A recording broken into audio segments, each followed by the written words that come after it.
If you want something out of life, if you want to change yourself, if you want to acquire something, if there's some goal that you want to reach, that is really not easy as some people will make us feel. That living your dream, changing your behaviors, overcoming negative habits, it's challenging. It's hard. Most people go through life never discovering what their talents are. Most people never develop their talents. They have skills and abilities, but if you don't nurture them, if you don't develop them, they will never serve you. Your gifts can take you many places if you develop your gifts. Most of us don't like to do those things that come easy to us. I've always loved to talk to people. I decided, taking this advice, to develop my skills as a speaker. And my gift has developed and it's taken me many places. You have something that you brought to the universe, and that if you decide that my life deserves my developing this, what I do well, and becoming the best at it, and mastering myself, and seeing what I have within me, if you decide to drop your buckets where you are and develop your gifts, I grant you, you'll never ever be without. I grant you that your gifts will take you places that will literally amaze you. I grant you that if you begin to work to develop your gifts, you'll develop a strong sense of happiness. You'll get a larger vision of yourself, because part of beginning to get a larger vision of yourself, all of us need some area of our lives where we can have a feeling of competence. That people know when they think about this area, that's something you do. That you eat and sleep that, and that you do that, and people know it, and you know it, and you know that you know this. If you don't know anything else, you know this. Can you tell I know what I'm doing? Oh, hell no. You know this. So you've got to work on it. When other folk are having a good time, you've got to have the strength of character to concentrate, to read, to digest information.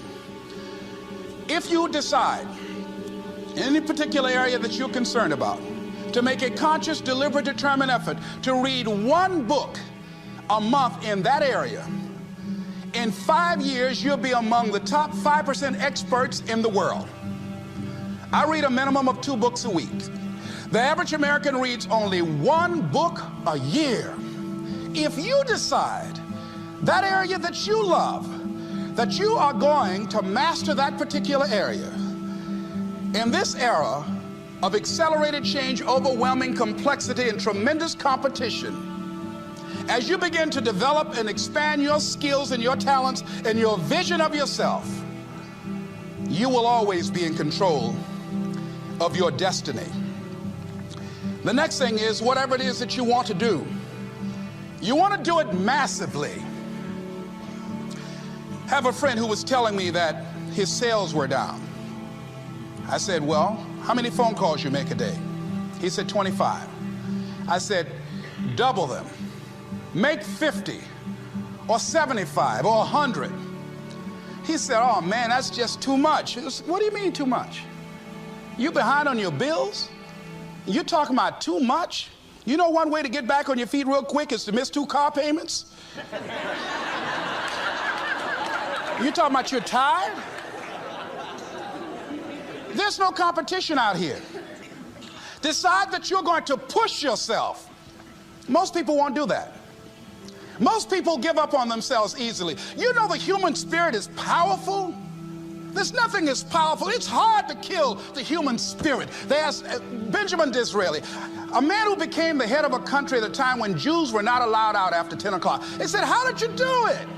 How do you achieve it against such great odds? He said, nothing can resist the will of a people that will stake even their existence on the extent of their purpose for good.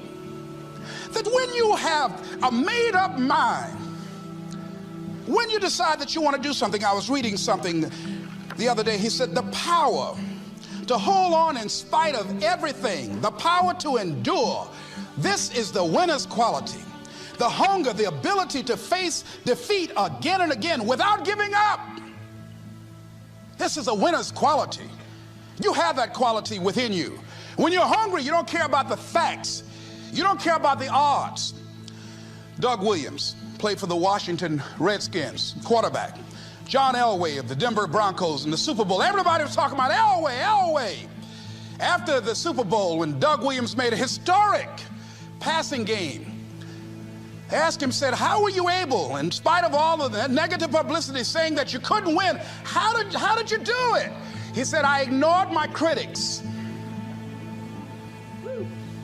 I just didn't pay any attention to them.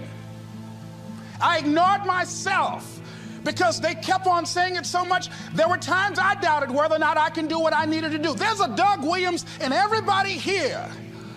There's greatness in you. And you've got to learn how to tune out the critics outside and the critic inside. And since I'm going to do this, I'm going to harness my will. And I'm not going to let anything stop me. I deserve this. I'm going to do it until. And this friend, I told him, said, start increasing your calls. I said, I make 100 calls a day. I got a callus in my ear. My ear's kind of dark. You can't see it, but it's there.